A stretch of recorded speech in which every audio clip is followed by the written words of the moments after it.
Hi மக்களே வணக்கம். யாரெல்லாம் நம்ம சேனலை சப்ஸ்கிரைப் பண்ணலையோ சப்ஸ்கிரைப் பண்ணிக்கங்க. அப்போ தான் நான் போகிற வீடியோவை உங்களால் உடனுக்குடன் பார்க்க முடியும். பிக் பாஸ் சீசனில் வந்தாங்க இல்லையா விஜய் பார்வதி.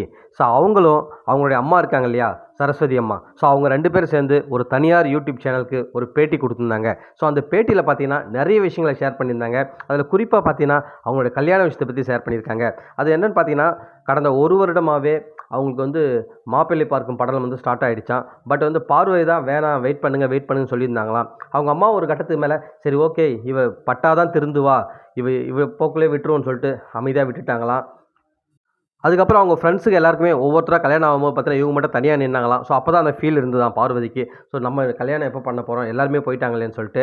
ஸோ அதுக்கப்புறம் தான் இவ பிக் பாஸ் உள்ள போயிருக்காங்க. ஸோ இப்போ வந்து பார்த்தீங்கன்னா அவங்க கமருதீன் கூட ஓரளவுக்கு லவ் செட் ஆகிற மாதிரி இருக்குன்றாங்க. ஸோ அது மட்டும் இல்லாமல் அவங்க அம்மா வந்து எப்படிப்பட்ட மருமகங்கள் வேணும், நீங்கள் எப்படி கல்யாணம் பண்ணணும் எதிர்பார்க்கணும் போது அவங்க எனக்கு ஒன்றும் பெருசாக ஆசை இல்லை, என்னோடய ஆசையெல்லாம் வந்து நான் வந்து மறந்துட்டேன். ஏன்னா இவ எப்போ கல்யாணம் வேணாம் இப்போதைக்கு தேவையில்லைன்னு சொல்லிட்டு சொன்னாலும் அப்போவே நான் விட்டுட்டேன். இப்போ அவள் போக்குள்ளே போகிறேன், அவள் என்ன பண்ணுறாலும் பண்ணட்டும். அவள் ஒன்று சொன்னால் அவள் கேட்க மாட்டா, அவளாக அது உள்ளே போய் பட்டு திருந்தி வந்தால் தான் அவள் வந்து ஏற்றுப்பான்ற மாதிரி சொல்லிக்கிறாங்க.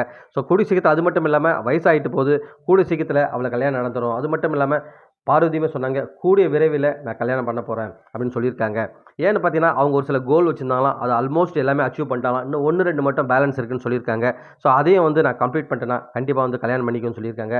ஸோ இப்போ பார்த்தீங்கன்னா லேட்டஸ்ட்டாக ஒரு 2 டேஸ்க்கு முன்னாடி பார்த்தீங்கன்னா கமருதீன் வந்து அவங்கள வந்து ப்ரீ பர்த்டே செலிப்ரேஷன் சொல்லிட்டு அவங்க சர்ப்ரைஸ் பண்ணியிருப்பாரு. அதில் பார்த்தீங்கன்னா பின்னாடி பார்த்தீங்கன்னா அந்த ஹார்ட் சிம்பிள் போட்டு இருக்கும். ஸோ இது வந்து இதுக்கப்புறமும் ஃப்ரெண்ட்ஸ்லாம் வந்து மோர் தென் ஃப்ரெண்ட்ஸ்லாம் வந்து மறைக்க முடியாது. ஸோ கன்ஃபார்ம் 2 பேர் லவ் பண்ண ஆரம்பிச்சிட்டாங்க. ஸோ கூடிய சீக்கிரத்தில் கல்யாண தேதியும் அறிவிக்கப்படும். ஸோ அதில் வந்து எந்த ஒரு மாற்று கருத்துமே இல்லை. கண்டிப்பாக வந்து அந்த தேதி அறிவிக்கும் போது அவங்க ஃபேன்ஸ்க்கெல்லாம் ஒரு கொண்டாட்டமாக தான் இருக்கும்.